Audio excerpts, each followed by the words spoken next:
देखु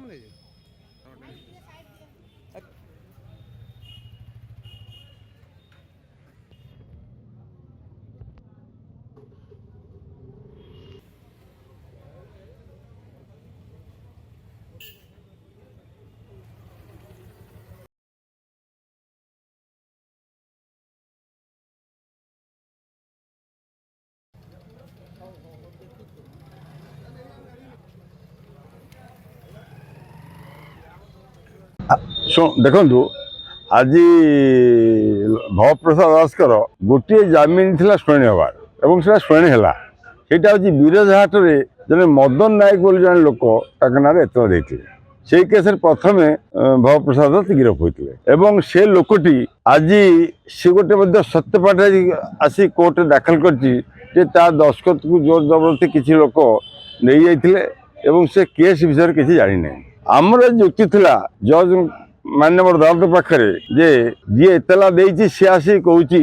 ଯେ ମୁଁ କେସ୍ ବିଷୟରେ କିଛି ଜାଣିନି। ଦ୍ୱିତୀୟ କଥା ହେଉଛି जो समय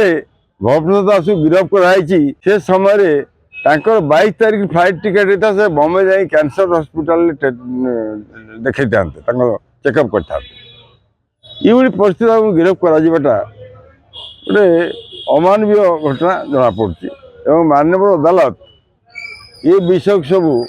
दृष्टि रखी एवं एतलाकार आफिडेविट एवं ललबाबू स्वास्थ्य अवस्था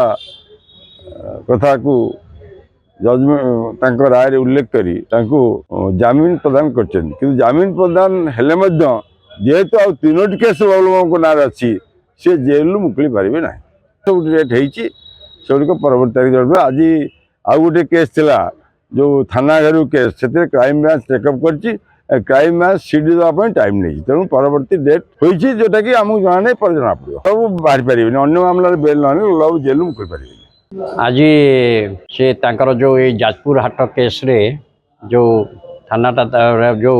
एफआईआर टा रजिस्ट्रेशन होता सेटा दफा थिला 323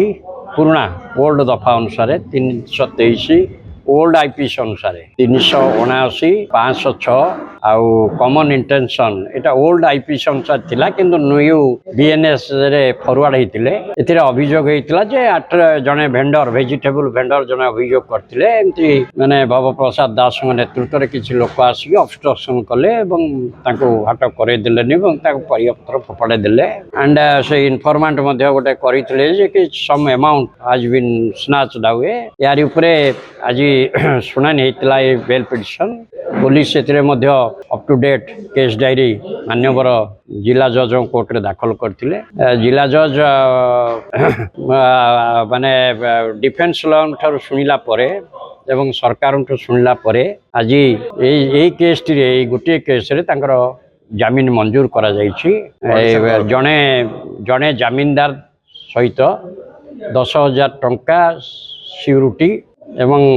जड़े सिक्यूरिटी सहित जमीन में छाड़िया निर्देश दिखाई ऑर्डर अच्छी एवं ता सहित शर्त अच्छी जे से कौन साक्षी मान धमक चमक देवे ना ये आज माननीय जिला जज बेल ऑर्डर पास कर आज किसी आसनी आउ गोटे मकदमा थिला सेटा तो 2 तारीख की रही माने क्राइम ब्रांच नहीं अन्य ये संक्रांत किसी केस आ कोर्ट को आसी ना जिला जज कोर्ट को आसी ना जिला जज कोर्ट रे केवल मजिस्ट्रेट पाखे केस नामंजूर हेले जिला जज कोर्ट रे आसे जिला जज कोर्ट को आउ कौन केस पर्यंत शुणाणी आसी ना।